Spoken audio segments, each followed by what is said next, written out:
Assalamualaikum warahmatullahi wabarakatuh. Perkenalkan, nama saya Revalina.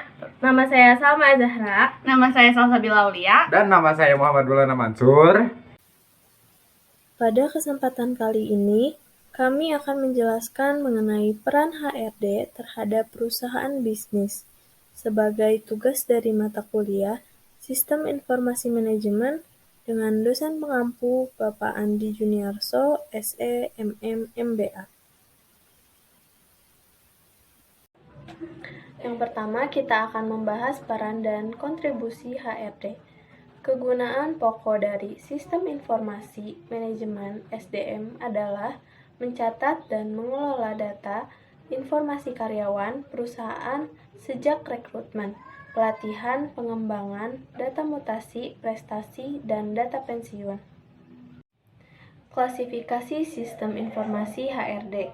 Yang pertama ada Human Resource Development, adalah proses menangani berbagai masalah pada ruang lingkup karyawan, pegawai, buruh, manajer, dan pekerja lainnya untuk dapat menunjang aktivitas organisasi atau perusahaan untuk dapat mencapai tujuan yang telah ditetapkan. Yang pertama ada rekrutmen. Rekrutmen adalah suatu proses untuk mencari calon atau karyawan yang dapat memenuhi kebutuhan sumber daya manusia dari organisasi atau suatu perusahaan. Pada tahap ini, HRD perlu menganalisis posisi yang ada untuk membuat deskripsi pekerjaan atau job description dan juga spesifikasi pekerjaan atau job spesifikasi. Yang kedua ada pelatihan. Pelatihan ini merupakan fungsi internal daripada HRD yang berfungsi sebagai pelatih untuk karyawan di perusahaan. Yang terakhir ada pengembangan. Proses ini merupakan proses pengembangan dan evaluasi yang dilakukan oleh HRD yang berfungsi sebagai pembekalan agar tenaga kerja dapat lebih terkontrol dan ahli di bidangnya, serta dapat meningkatkan kinerja yang ada. Hal ini bertujuan agar tenaga kerja dapat memberikan kontribusi yang optimal kepada perusahaan atau suatu organisasi. Yang kedua ada infrastruktur dan lingkungan kerja. Poin pertama ada infrastruktur atau fasilitas. Para karyawan atau pekerja saat ini tidak lagi mencari sekadar gaji dari perusahaan, tetapi para karyawan juga akan melihat fasilitas lainnya yang diberikan oleh perusahaan tersebut. Ada beberapa fasilitas kerja yang dicari oleh mayoritas job seeker. Adapun daftar fasilitas kerja tersebut yaitu yang pertama ada fasilitas kesehatan. Perusahaan wajib memberikan fasilitas kesehatan kepada karyawannya. Yang kedua ada pensiun tabungan perencanaan karyawan dari segala usia, mencari tabungan pensiun dan manfaat perencanaan dari perusahaan mereka. Karyawan menjadi lebih bertanggung jawab untuk tabungan mereka dan pinjaman rencana 5 tahun terakhir. Yang ketiga ada fasilitas tempat tinggal. Tidak banyak karyawan yang bersedia untuk beralih tempat dari tempat tinggal mereka untuk pekerjaan baru. Oleh karena itu, fasilitas tempat tinggal sangat dihargai oleh karyawan. Yang terakhir ada pengawasan lingkungan kerja. HRD berfungsi sebagai pengawasan kinerja tenaga kerja dan lingkungannya. Dengan adanya penilaian kinerja terhadap karyawan, maka dapat diketahui secara tepat apa yang sedang dihadapi dan target apa yang harus dicapai. Bagi pihak manajemen, penilaian atas tenaga kerja ini Peran penting HR Manager dalam perencanaan SDM perusahaan. Seorang HRD manager memegang peranan yang cukup penting di dalam perusahaan. Tanpa HRD manager, perusahaan tidak akan mendapatkan karyawan terbaik dengan keahlian yang dibutuhkan. Ada 3 alasan mengapa seorang HRD manager memegang peranan penting dalam kesuksesan setiap perusahaan, yaitu sebagai berikut. Yang pertama, bertugas merekrut karyawan terbaik. Meskipun terdengar sederhana, tetapi merekrut karyawan merupakan proses yang cukup rumit. Proses perekrutan karyawan dimulai dari mencari kandidat, melakukan wawancara, merekrut hingga melakukan proses onboarding karyawan baru. Semua tugas tersebut akan dikerjakan bersama dengan staf HRD dan manajer atau user lainnya. Selanjutnya yang kedua, memiliki wawasan luas untuk meningkatkan bisnis perusahaan. HR Manager memiliki pandangan yang unik terhadap perusahaan dan orang-orang yang ada di dalamnya. Menurut survei Career Builder, sebanyak 65% CEO mengatakan bahwa pendapat HR dapat membawa pengaruh besar dalam manajemen perusahaan. Jika semuanya berjalan sesuai dengan rencana, Departemen HR memiliki pemahaman yang mendalam mengenai keahlian dan bagaimana karyawan dapat bekerja. Departemen HR yang efektif akan membantu perusahaan agar mendapatkan kinerja terbaik karyawan dan mempertahankan karyawan tersebut. Yang ketiga, bertugas untuk memotivasi karyawan. Ada beberapa cara yang dapat dilakukan oleh HR Manager untuk memotivasi karyawan di perusahaan. Memberikan motivasi yang baik berarti memberikan motivasi yang positif sehingga dapat memberikan dorongan kuat bagi seorang karyawan. Yang pertama adalah menciptakan suasana kerja yang nyaman dan menyenangkan. Kemudian memotivasi karyawan untuk selalu belajar dan terus berkembang. Membuat rencana acara gathering bersama dengan direksi. Selain itu, perlunya memberikan perhatian kepada setiap karyawan. Memberikan contoh yang baik kepada semua karyawan, karena seorang pemimpin yang baik bukan hanya yang bisa menyuruh seseorang dengan perkataan, tetapi juga dapat melakukannya dengan tindakan agar menjadi contoh bagi para pengikutnya. Serta mempertimbangkan pemberian bonus dan insentif pada karyawan, karena salah satu bentuk motivasi yang paling signifikan adalah pemberian bonus dan insentif kepada karyawan secara bijak. Sistem informasi HRD. Sistem informasi HRD merupakan sebuah sistem yang dirancang secara khusus untuk menunjang kebutuhan manajemen sumber daya manusia. Tujuan sistem ini akan memberikan informasi akurat tentang seluruh data sumber daya manusia, hingga mereka dapat ditempatkan pada posisi yang sesuai dengan kemampuan atau keahlian yang dimiliki. Sistem akan merekam seluruh data yang berkaitan dengan kepegawaian. Ini termasuk fungsi dari sistem informasi HRD, mulai dari data absensi, skill pegawai, ketercapaian kerja pegawai, prestasi pegawai, dan lain sebagainya. Sistem semacam ini sangat dibutuhkan oleh seorang HRD untuk membantu menjalankan tugasnya.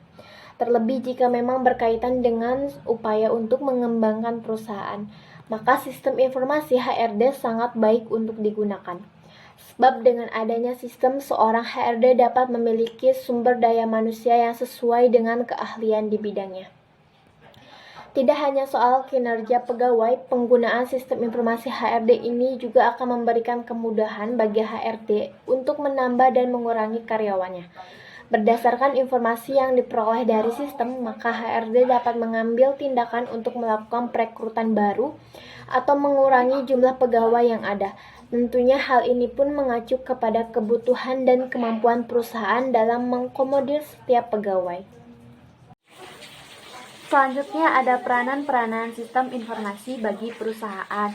Yang pertama yaitu dapat mengelola data informasi perusahaan dengan baik, cepat, dan akurat.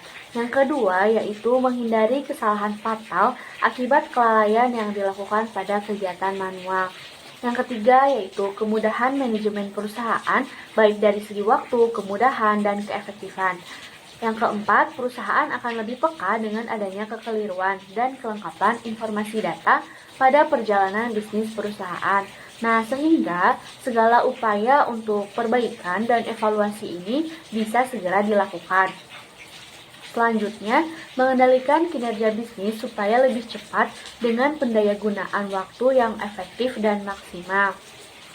Lalu, dapat mengungguli persaingan pasar. Yang terakhir yaitu mulai dari akuntansi sampai dengan penelurusan pesanan pelanggan, sistem informasi bagi manajemen dalam operasi kegiatan bisnis sehari-hari. Karena tanggapan yang cepat, sehingga dapat mengumpulkan dan mengintegrasikan informasi ke berbagai jajaran organisasi bisnis. Nah, selanjutnya kita akan membahas sistem perencanaan SDM perusahaan, di mana perencanaan SDM perusahaan ini merupakan suatu proses perencanaan sistematis yang bertujuan untuk memaksimalkan SDM sebagai aset utama perusahaan.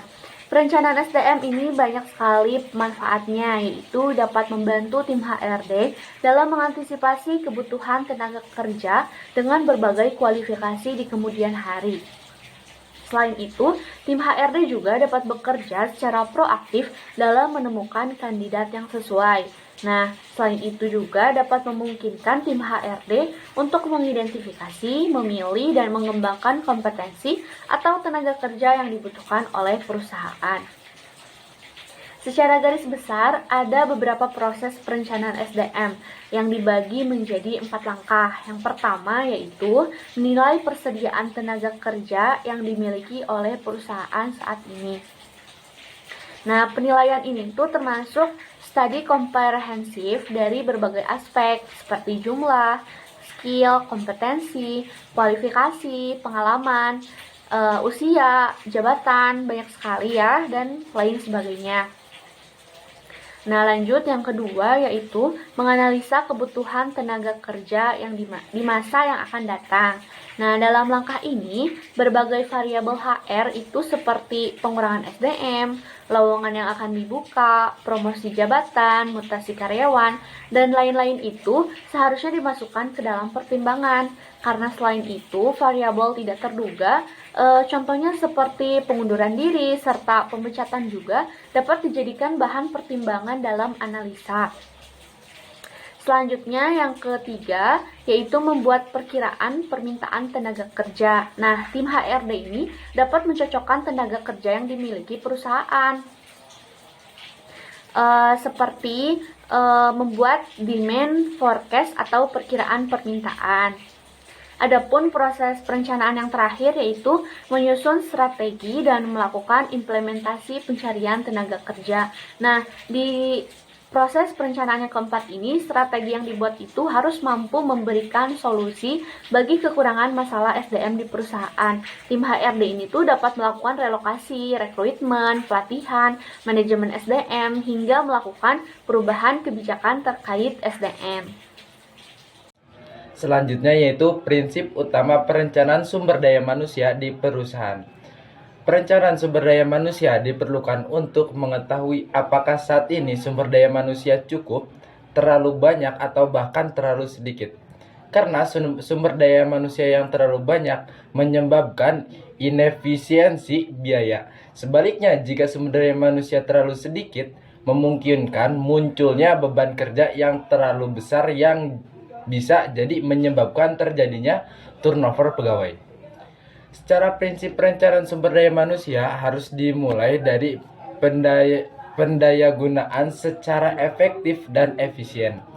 Sumber daya manusia yang dimiliki dan hanya akan menambahkan atau merekrut sumber daya manusia dari luar apabila ternyata terdapat kekurangan sumber daya manusia untuk melaksanakan tugas-tugas pokok organisasi.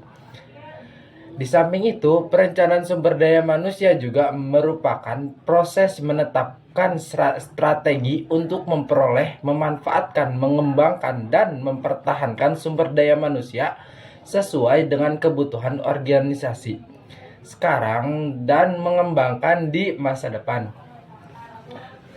Dalam merencanakan sumber daya manusia, setidaknya harus memenuhi 5 prinsip berikut. Yang pertama yaitu tujuan dari perencanaan sumber daya manusia harus selalu dihubungkan dengan program dan kegiatan bisnis yang diemban oleh setiap unit kerja. Karena perencanaan sumber daya manusia tidak bisa dipisahkan dengan strategi dan rencana bisnis ke depan. Keduanya merupakan dasar yang sangat penting untuk mulai menyusun perencanaan sumber daya manusia. Yang kedua yaitu kegiatan perencanaan sumber daya manusia dilakukan dengan mengacu pada hasil audit sumber daya manusia dan hasil evaluasi pekerjaan dari hasil audit sumber daya manusia. Pegawai ini yang nantinya akan memberikan profil dan masukan mengenai peta kebutuhan sumber daya manusia masa depan baik dari sisi jumlah ataupun kualitasnya.